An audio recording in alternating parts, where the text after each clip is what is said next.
দুজনের ভালোবাসা যদি সত্যি হয় তাহলে পূর্ণতা একদিন ঠিকই পাবে। একটা ভাই আমাকে বলতেছিল আমাদের সম্পর্কটা ছিল 1 বছরে, এত অল্প সময়ে আমরা এতটা ভালোবেসে ফেলেছিলাম দুজনকে, যেটা হয়তো আপনাকে বলে বোঝাতে পারবো না।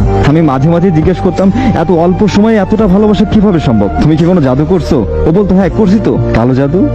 ও আমার থেকে 2 বছরের ছোট, তবে খুব ফাজিল। সারাদিন আমাকে জ্বালাতন করে, সারাদিন টম আর জেরির মতো মারামারি করি আমরা। ওর বাসায় ওকে দেখতে আসে, ছেলেপক্ষের নাকি অনেক ভালো লাগে ওকে। আমার পাগলিটা সবার সামনে বলে ফেলে আমি আমার সাথে কেউকে সহ্য করতে পারবো না, আমি একজনকে ভালোবাসি, আমি তাকেই বিয়ে করব, তাতে আমার যা হয়ে যায়। ওকে বেশি কথা বলে বাসা থেকে, কারণ ওদের ফ্যামিলিতে ভালোবেসে বিয়ে করা বারণ, আর তারা কখনো এই বিষয়টা মানবেও না। আবার আমি বেকার, এখনো গ্রাজুয়েশন শেষ হয়নি। তারপর 11 দিনের মাথায় ওই ছেলের সাথে বিয়ে ঠিক করে ফেলে, তাও ওকে না জানিয়ে।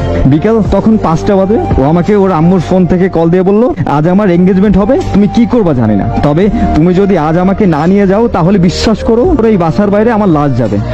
আমি অনেক তাড়াহুড়ো করে আমার বন্ধু সবাইকে ফোন দেই, ওদের বাসায় যাই। ওর বাবা তো আমাকে ঢুকতেই দেবে না বাসায়, অনেক জোর করে বাসায় ঢুকলাম। ওর রুম লক দিয়ে রাখছিল যাতে ওর এঙ্গেজমেন্ট না হয়। যখন আমি গেলাম তখন ও বাইরে আসলো, আর এসেই আমাকে সবার সামনে জড়িয়ে ধরে বলল আমার শুধু তোমাকেই চাই, আর কিছু লাগবে না, টাকা পয়সা গাড়ি বাড়ি কোনো কিছুই লাগবে না, আমার শুধু তোমাকেই লাগবে। আমি ওর বাবার পা জড়িয়ে ধরলাম, বললাম আঙ্কেল আজ যদি আপনি এই ছেলের সাথে ওকে বিয়ে দেন তাহলে আমরা 2টা মানুষ জীবন্ত লাশ হয়ে যাব। আমাদের দুনিয়ার সব সুখ দিলেও আমরা কখনো খুশি হতে পারবো না। আজ আমি বেকার, খালি ইনশাল্লাহ ভালো একটা চাকরি করি বা অন্য কিছু করবই, আমার কাছেও টাকা হবে। আমার বয়স যখন ওই ছেলের মতো 35 হবে তখন তো আমার কাছেও সব থাকবে। একবার বলেন এই 14 বছর আপনি অপেক্ষা করবেন, তাহলে আমি ঠিক তখনই আসবো।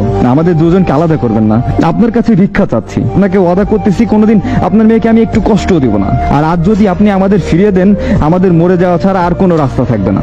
ওর আব্বুর পার কাছে বসে কিছু কথা বলছিল, বাবা আমি না তোমার লক্ষ্মী মেয়ে, ছোটবেলা থেকে যা চাইছি তাই দিছো, কখন একবারও বলো নাই দিব না। তখন যদি সব দিতে পারো, আর আজ আমি তাকে চাচ্ছি যাকে আমি আমার জীবনের থেকেও বেশি ভালোবাসি। বাবা তোমার মেয়েকে তুমি যার কাছে দাও কখন আমি সুখী হতে পারবো না। বাবা তোমার মেয়েটা আজ তোমার কাছে শেষবারের মতো চাচ্ছে, বাবা তুমি ফিরিয়ে দিও না। তোমার মেয়েটাকে তুমি তার ভালোবাসার মানুষটাকে ভিক্ষা দাও।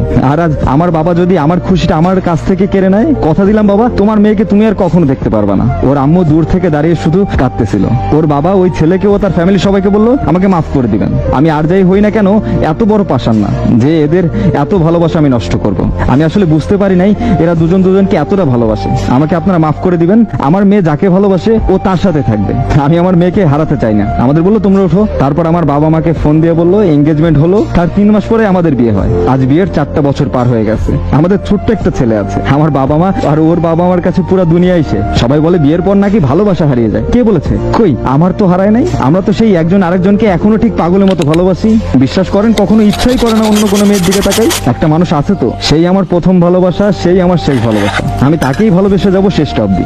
এই গল্পটা থেকে আপনাদের কিছু শিক্ষা নেওয়ার আছে। যদি মানুষ দুজন ঠিক থাকে তাহলে যত বড় ঝড় আসুক না কেন সবকিছু ঠিক করা সম্ভব। পাওয়ার ইচ্ছেটা যদি দুজনের খুব তীব্র থাকে তাহলে একদিন মানুষ ঠিকই তাকে পায়। আর বলতেছেন ফ্যামিলির কথা, মানুষ দুজন ঠিক থাকুন, দেখবেন ফ্যামিলি মানতে বাধ্য। চেষ্টা করলে সব সম্ভব। ভালো থাকবেন, ভালো রাখবেন, সঠিক মানুষকে ভালোবাসবেন।